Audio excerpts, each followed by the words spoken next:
All right. Well, I'm not quite sure. I've never, played around with these functions before. I wonder who that is. That's not it. I don't know if this, when I finish, this will all be uploaded. So I'll try and make some points right now. Basically, I was, I just recorded some short thoughts about Nabeel Qureshi, an apologist who recently passed away, and I was going to upload the video, and then I saw that there was the opportunity to go live on my phone here.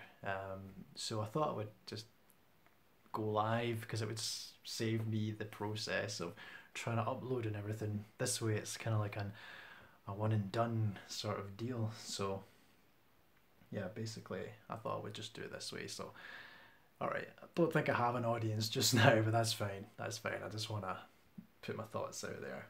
So yeah. When I first made this channel, it was an apologetics channel, and I was using it as a platform to articulate my ideas because, before 2012, I'd never really engaged with the big questions in life, and so, I looked at myself in the mirror and I said, do I want to start taking this stuff seriously? And so I decided to look into reasons to believe. Many people will be familiar with the idea of blind faith, but what you realize very quickly is that faith is anything but blind. It can be really quite strongly informed, and you can use that informed faith to move forward into a pursuit of truth. And many people have walked that path, and it's one that I wanted to share. And now it was, as I say, more apologetic in nature, and so what was it? It was a bit. It was apologetics, but it was also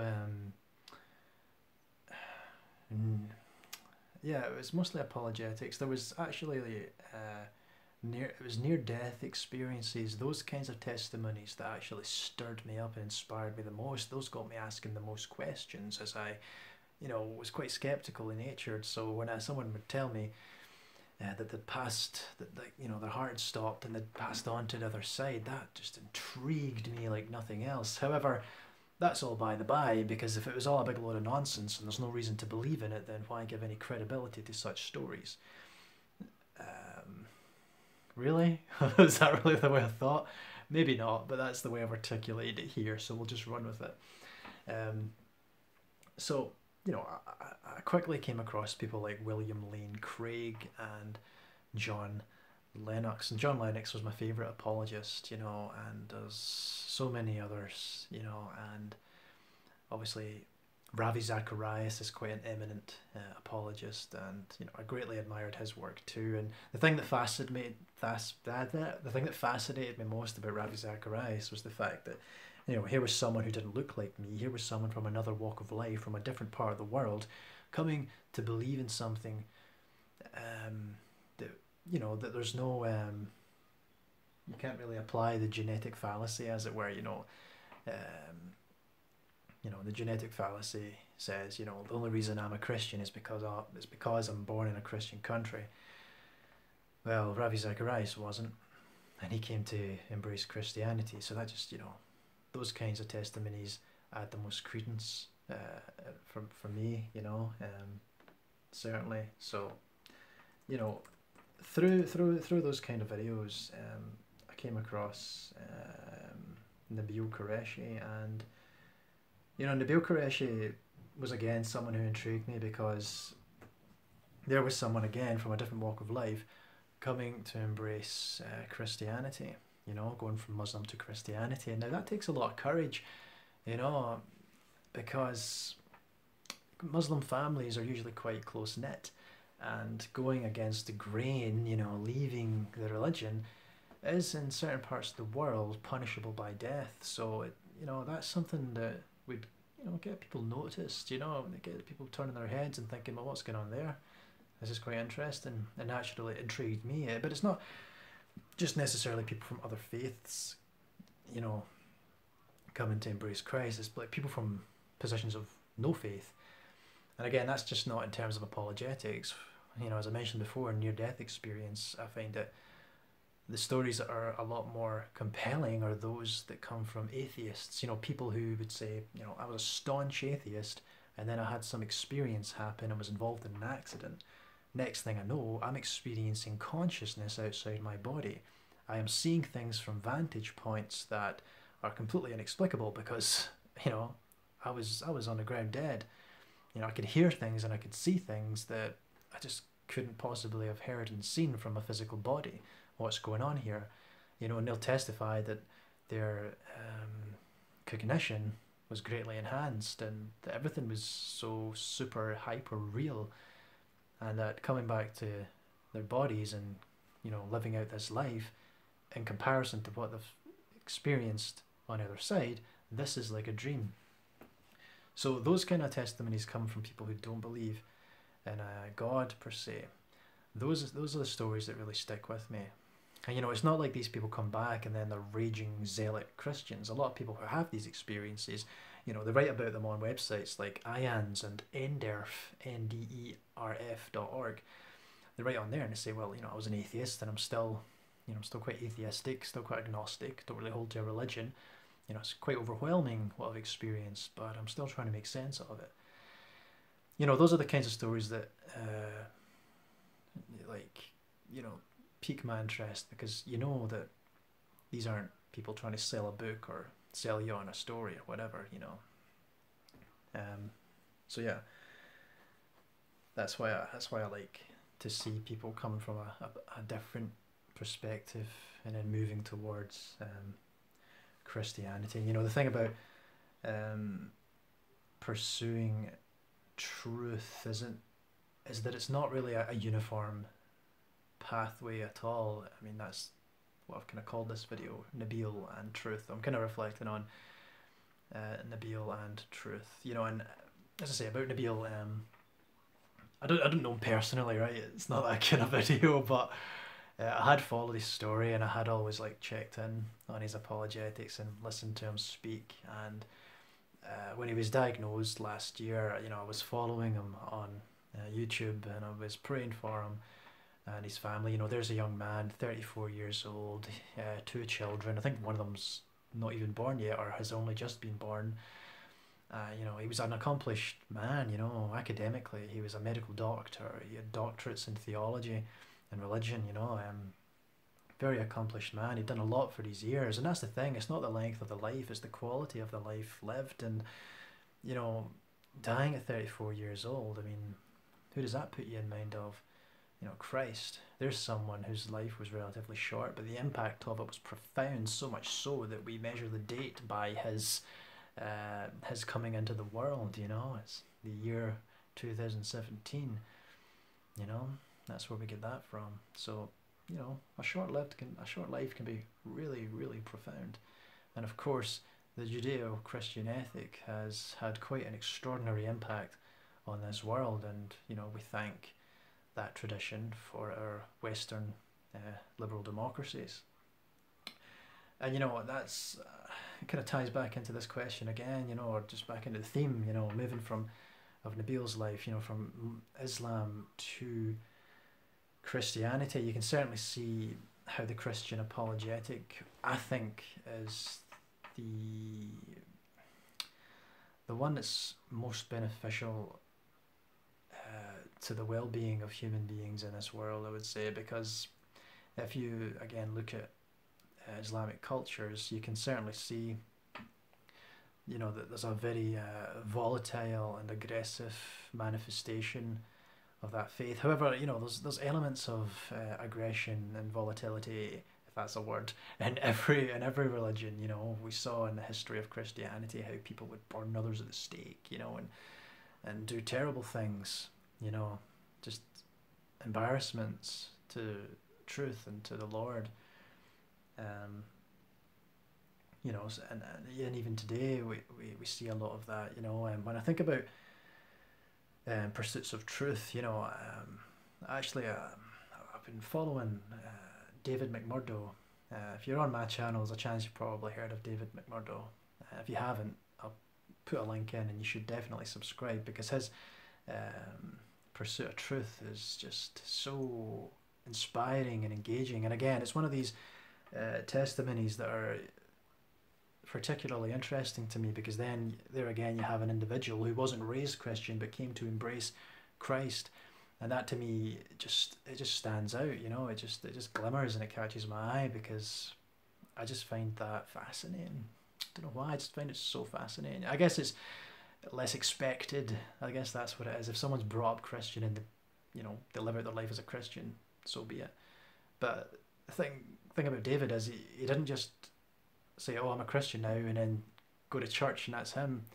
He continued to question things. He continued to ask questions and to pursue truth regardless of where it took him. And that's why I recommend subscribing to his channel, because it's uniquely fascinating for that reason alone. I have never ever seen a Christian pursue truth so adamantly as he will pursue it, and it's really entertaining. Sometimes it's funny to see the kinds of interactions that come from that, and it's really uplifting and it's really thought-provoking as well. And you can, I don't know if you agree with his I just see that David's uploaded a video now.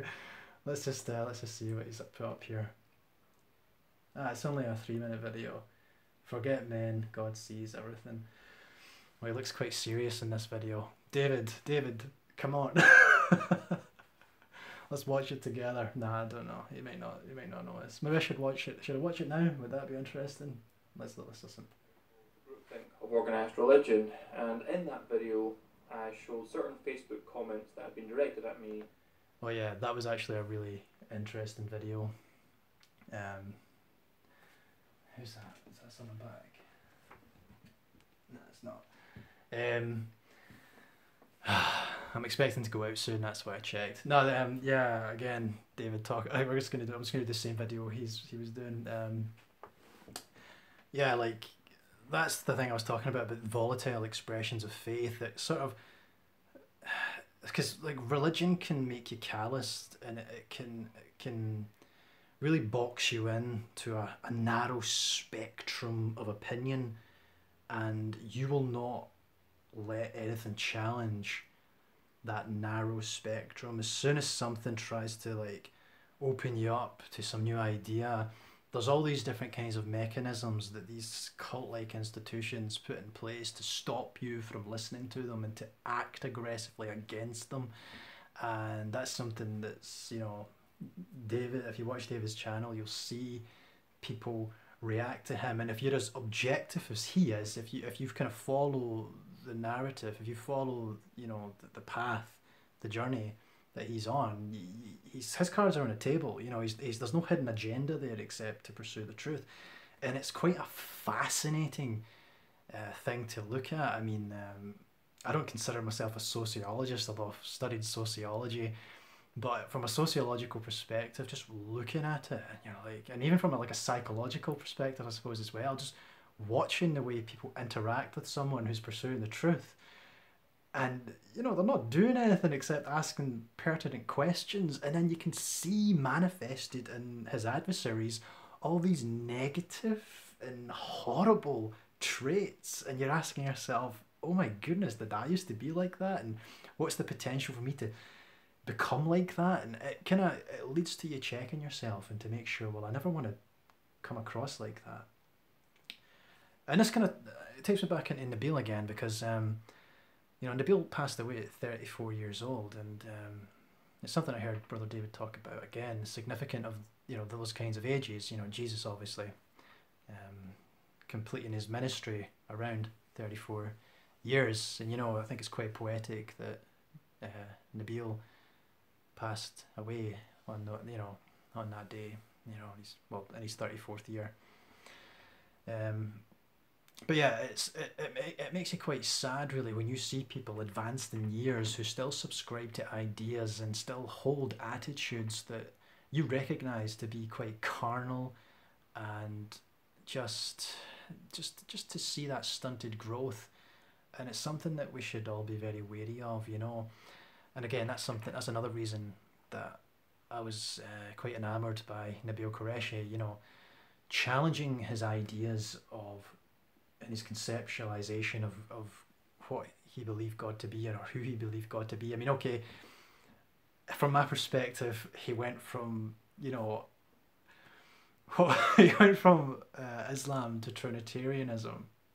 So he went from Unitarianism to Trinitarianism, which I would see as like going from a clearer depiction of God to a more convoluted and, well, erroneous conceptualization of God. However, his heart was in the right place, and it takes a lot of effort to confront, you know, your ideology and your religion, and to you know, move forward, especially from that cultural context. So again, that's another reason why, you know, it's sad to see him go and not to live out his ministry and to see what it would have went. But again, as we've already said, it's not the length of the life, it's the quality of the life lived.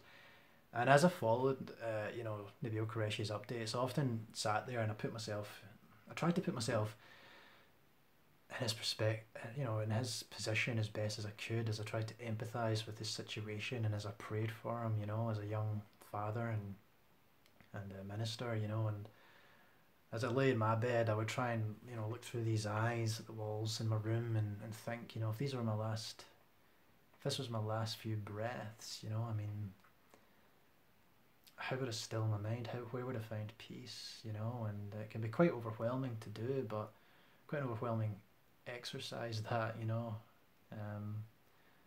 But you know, from again, moving from the apologetics to the more experiential side of Christianity, I mentioned my fascination of near-death experience. You know, from reading, I mean, they're so profound. I recommend checking them out.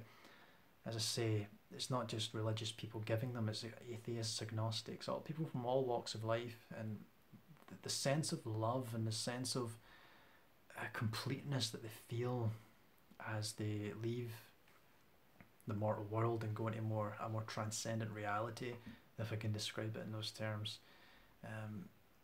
Yeah, it sounds so wonderful, like, you know, beyond description, beyond description.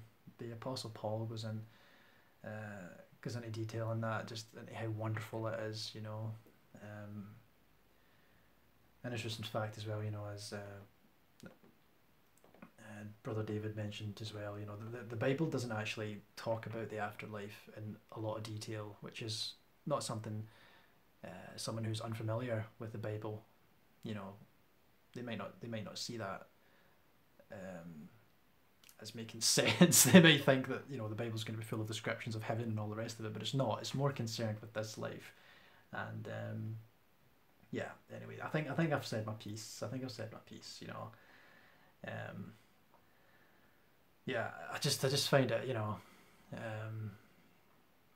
the pursuit of truth to be, you know, it's the most worthwhile thing that you can do with your life is try to pursue truth. And as I say, in terms of like what's the right religion, you know, it's the one that takes you closest to God, really. I mean, as I say, I set this channel up as an apologetics channel for Christianity, but I'm not going to look at someone and say, oh, you're damned, or you're you know, you're this or you're that. I'm not going to name call or call you a heretic, you know. I'm not, none of that. As long as your pursuit of truth leads to you living a life that could be described as loving and, you know, one of integrity and caring for others, and you know, just being a generally great person, then, you know, that's fine. As long, you know, as long as you're getting there, as long as you're, you know, sticking to a standard and always trying to improve yourself, so that, you know, when and if you're advanced in years, you're not still expressing yourself in carnal and just ugly ways, then you're on the right track. You're on the right track. I'm a little bit tired today. I mean, I was up all night writing an essay. Not that the deadline was today. No, I just wanted to get it out of the way. That was regarding whether or not the Scottish school system was meritocratic, and it's one of those questions where you already know the answer that they're expecting to get. You know, basically, where Scotland is structurally more meritocratic than it's ever been in history, there are, you know, arguments to be made that, you know, we don't all step into education on an equal footing, that the equality of opportunity necessary to call it meritocratic in a complete sense isn't there. So yeah, I'm gonna stop trying to talk now. I just wanted to see how this thing worked out. Um, but yeah, surely Nabeel Qureshi's life, as short as it was a profound one. You know, it's something that will inspire, you know, many thousands of people, I'm sure. And you know, I would just hope that all of us could, you know, walk with such courage in life. And you know, my thoughts are with his family. You know, um, yeah, I think that's all that I wanted to say here. Yeah, I'll just one other little tidbit. Just on the theme of like religion, I was watching on the theme of religion. It's quite a common theme on this channel. I went to see a film the other night, and I had no idea what I was going to see. It was called Mother, and I just thought it was some horror film because it was an 18. But it wasn't. And spoilers, by the way. And if you're going to watch this film, it's better to do it without spoilers, because I had no idea what this film was about. You know, a man and a woman in a house, and then some random guy shows up at the door, you know, and then he coughs up some horrible thing into the toilet, and he's got a big scar on his back, and the woman's looking at this like, oh, what's going on? And then, you know, his sons come to the house, you know, because, well, basically, all these things start to happen, you know, and it's a bit weird, and you're thinking, what is going on here? And then about halfway through the film, you start to think, well, this is like a metaphor for something. And then it hits you that you're basically watching Darren Aronofsky's version of the Bible. And I think the Old Testament and the New Testament are represented. You know, you've got God, who is the man, you've got the woman, who is like creation in a sense, and then you've got the man who shows up at the door, who's Adam, and then he's coughing up, he's sick because he's got sin. The scar on his side was the rib that was removed of his wife, who then shows up at the door. The son kills the other son in the house, that's Cain and Abel. And then it goes on like that, you know, and you know, where, you know, eventually she brings a child into the world, you know, through creation, this son is born, and then all the people are like, you know, wanting to touch it and everything, and then they end up killing it, and then eating of its flesh and stuff. It gets quite weird and quite abstract, but you can see the metaphor playing out. And ultimately, I thought it was quite a pessimistic view of humanity, quite a derivative view of God, but it was a very thought-provoking film, you know. And that's kind of like what you want apologetics of apologetics, you know. That's kind of what you want in the culture, is people thinking about these big questions, you know. And anyway, I'm going to stop rambling now. That's 23 minutes, that's enough. Hopefully this live thing works out. Alright, all the best. Are you sure you want to stop streaming? Yes.